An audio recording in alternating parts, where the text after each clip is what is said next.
is it is 10 a.m. I'd like to the meeting to order. And Dave, just want to give you a heads up. I will be out of the area for our next board meeting, Okay. so you may have to give the report. Right. I think Okay. I can handle that. I'm Make sure it real you simple can. though. Use short, simple words that I can understand. Okay. With that, it's the first item on the agenda is the April 6th spring election results. Is there anything that we still need to cover in that regard? Well, I think that's really just the referendum, right? That from our budget standpoint, and then the fact that when we determine a new committee, you won't be available, and of course Catherine wasn't on it, so it'll be a completely new committee, the finance and budget. So I guess Angela has more issues with that because she'll be dealing with perhaps 3 different people in finance and budget. So, well, is there any possibility that you would be continuing on that committee, Dave? well, that's dependent on who the board president is. Right. After the results of last night, I'm going to throw my name in the hat again. Yep. I think it would be a good idea. And I already know who I would appoint to various things. We'll really miss you as the chairperson. I think you're clearly the best person on the board to be the chair of a committee like this. I have no doubt of that. And it's worked that way, So you'll be greatly missed, not only on the finance, but on the board itself. But that's the way it goes. So yeah, absolutely. That's the way it goes. Yes, on my end, we're just going to share just the percentage of the votes. It passed 59.05% yes votes and 40.95%. As you saw on the website. So it's really a victory for our whole entire district and our students most of all. So we're excited that we can plan on that for budgeting purposes for the next 3 years moving forward. So this is just lots to celebrate. So, and I second what Dave mentioned about your contributions, Dick. You've been wonderful to work with the short time I've been here, and you'll be missed. So thank you very much thank for you. your service. Mark, go ahead. I was going to say, Mark, if you don't have to, worry about, referendum for another 3 years, but I can't help but to think, that people need to understand and have an ongoing understanding of the budget dilemma, that we have in place, in the district, and they need to understand it's not going to go away, So, Mark, I'm not going to tell you what to do on WOMT, but I think there's some value, it's in reinforcing that message, it's that periodically, so that coming into referendums, as people have that understanding, that we just don't have enough money, to operate, without referendum. But just my thoughts, Mark. Yeah, I do think, we're 6 years into this conversation, and we definitely want to continue to help that. I think one of the things that will be helpful, and Dave shared some information with me a while back, is to, on our website, just have some financial updates and communicate people, to share with them actually how much money they are paying for their property taxes. And to be honest with you, they're paying less today in most cases than they were 5 years ago.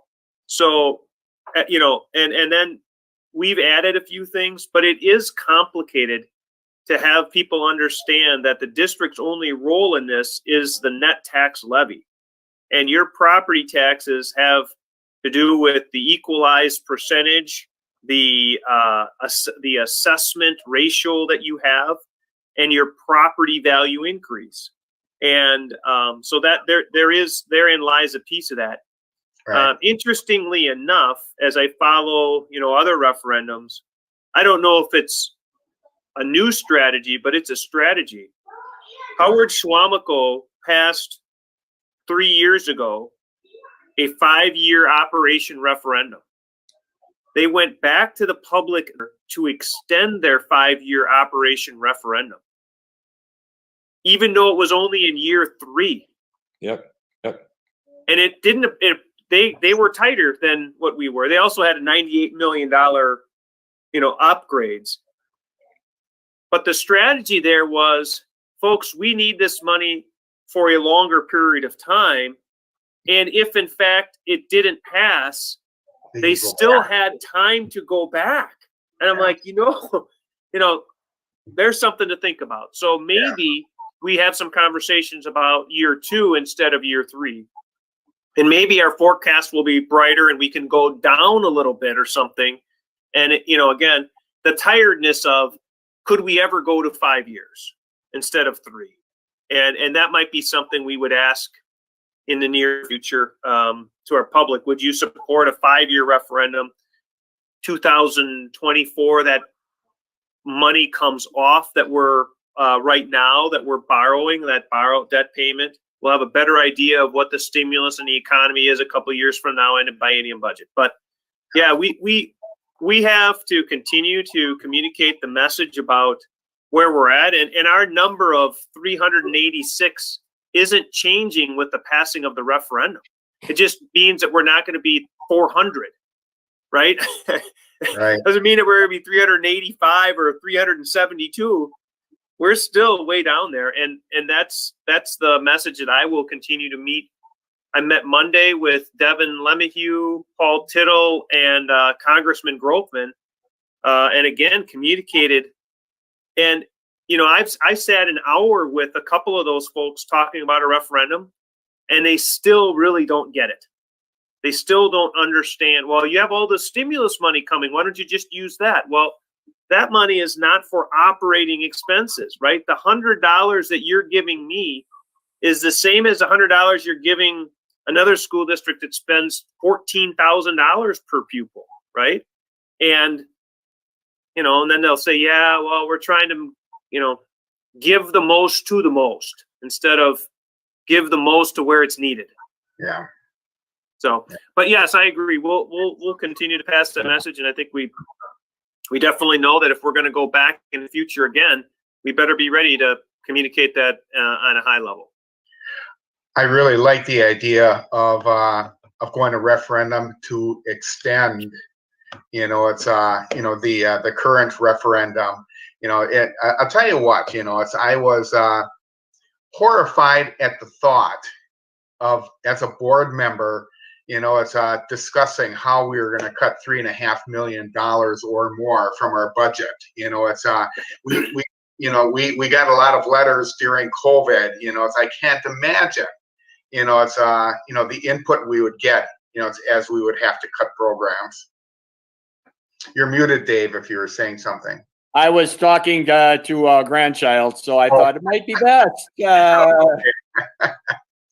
That's right. Can't get away with anything here, darn it. Your lips were moving. Yeah.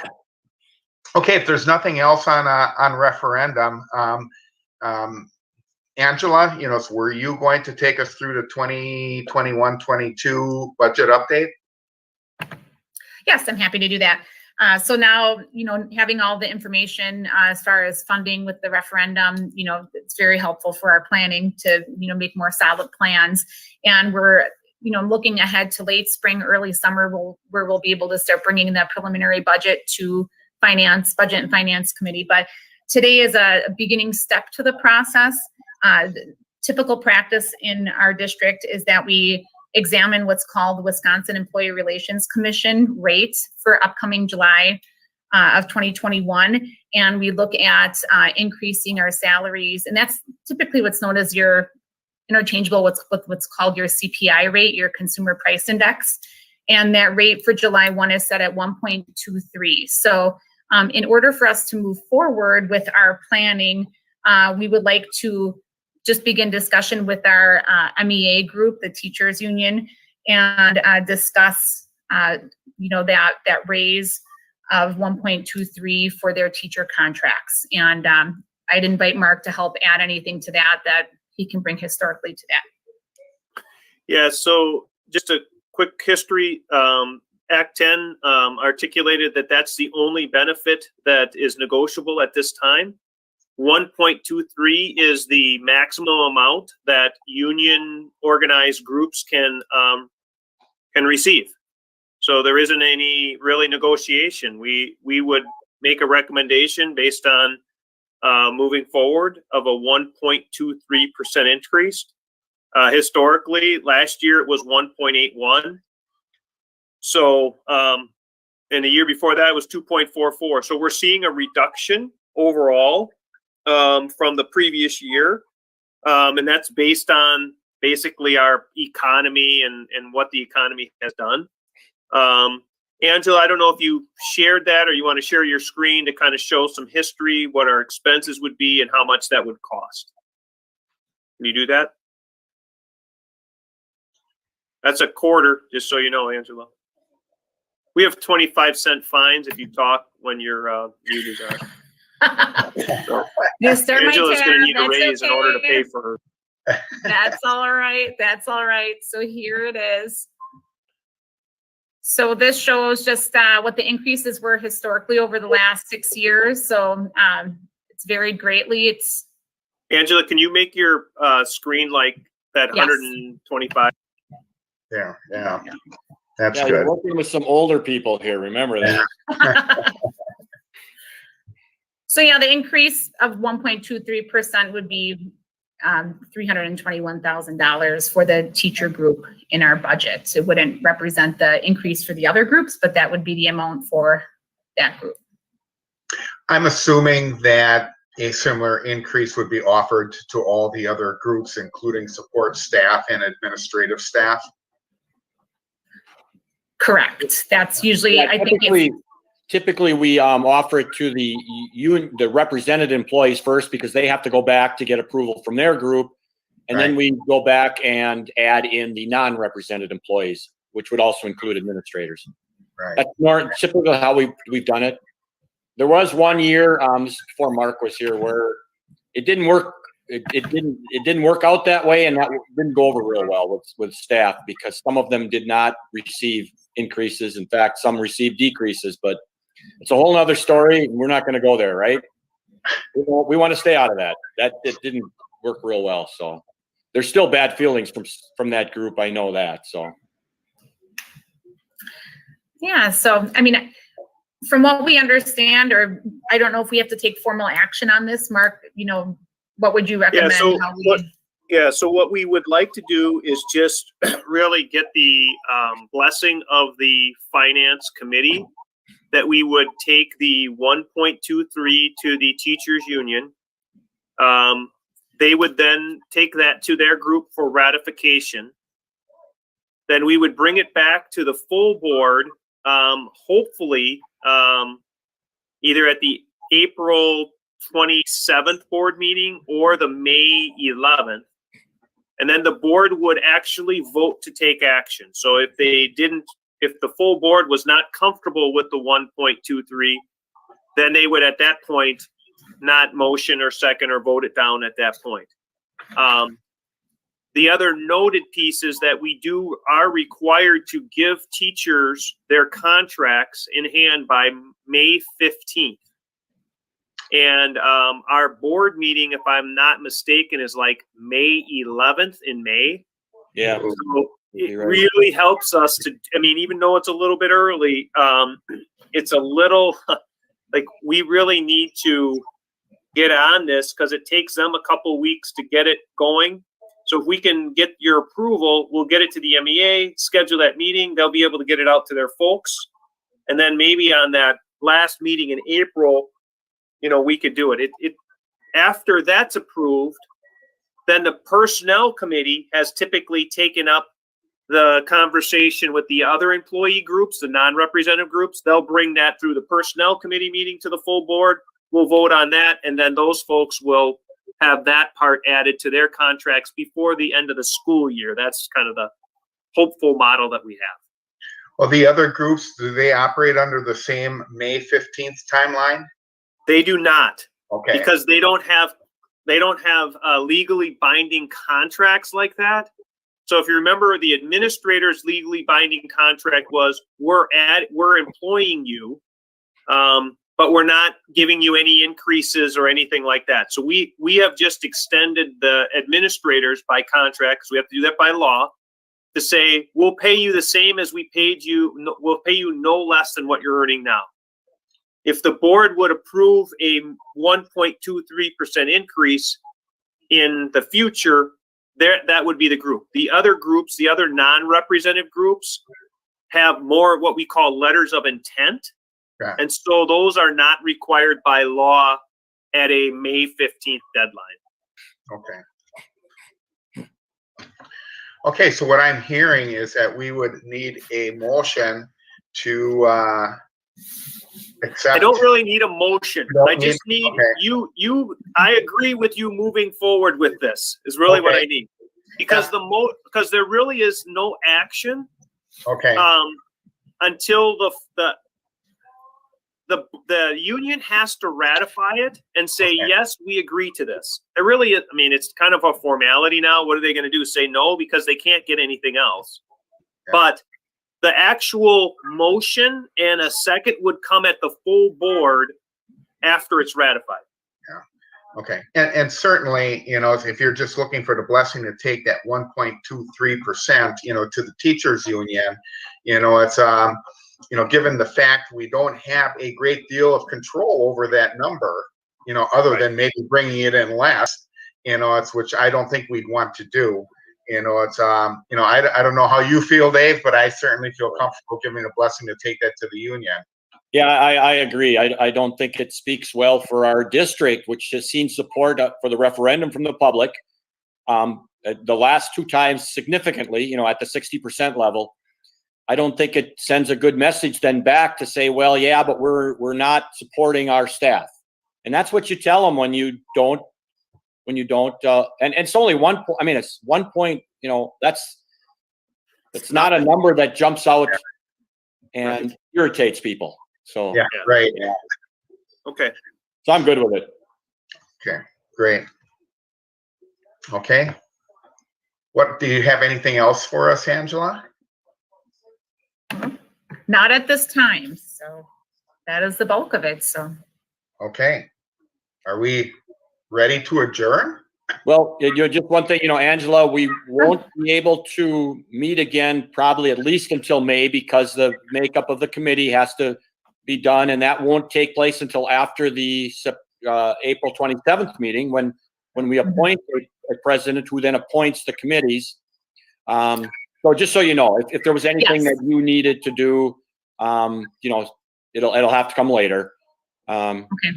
But you know, I plan on continuing to have a significant role with the budget and finance because my feeling is that while all committees are important, that's the one that really drives the bus. And you know, I'm comfortable being a part of it. You know, I have a good background in it, so I'll stay attached. Yeah, Sounds good. we'll need some. I mean, it would be important, I feel, for at least one member. Yeah. You know, for us to have 3 brand new members, there's a lot of Exactly. learning that takes place in that. So, Exactly. and as we're still, I'm guessing we won't know until July or August what the state budget allocation is going to be for public schools. You know, Right. that was part of my conversation, and it sounds like there is not a lot of agreement with the parties at Madison about how and who is going to determine what monies are going to go where. So, you know, there's this line item veto that's out there, and, you know, there's a lot of politics.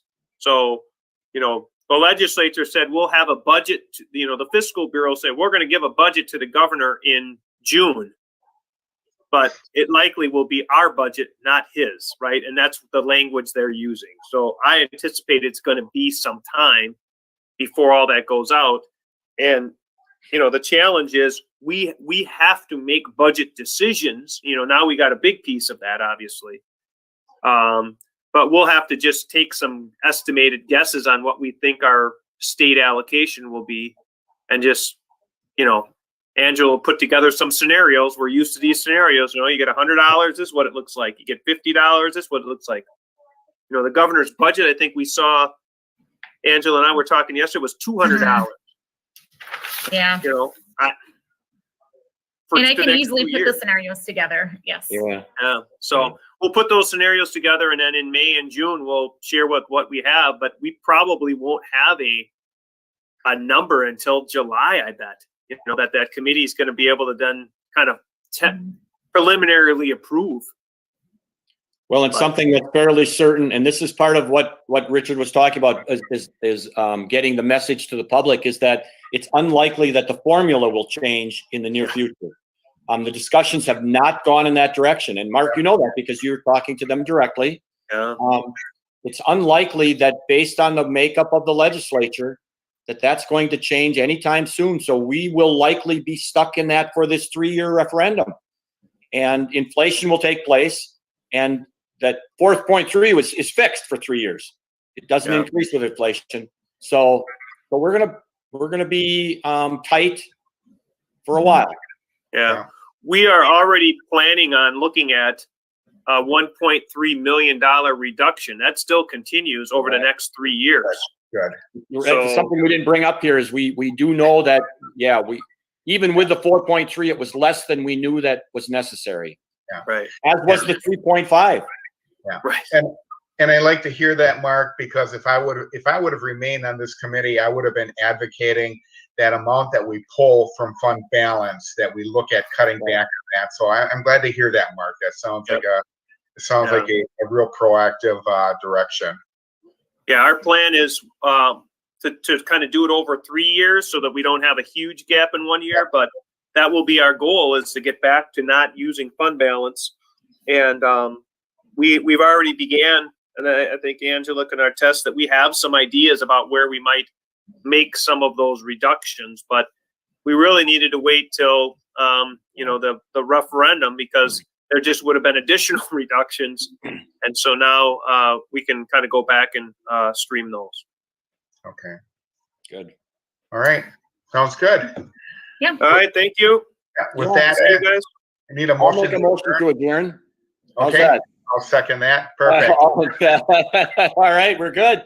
I Thanks a think lot, that- Angela. Thanks a lot, Mark. Yep. Thanks, And, Richard. I'm sure I'll see you around, Richard. So. yeah, absolutely. And Mark, I did inform Laura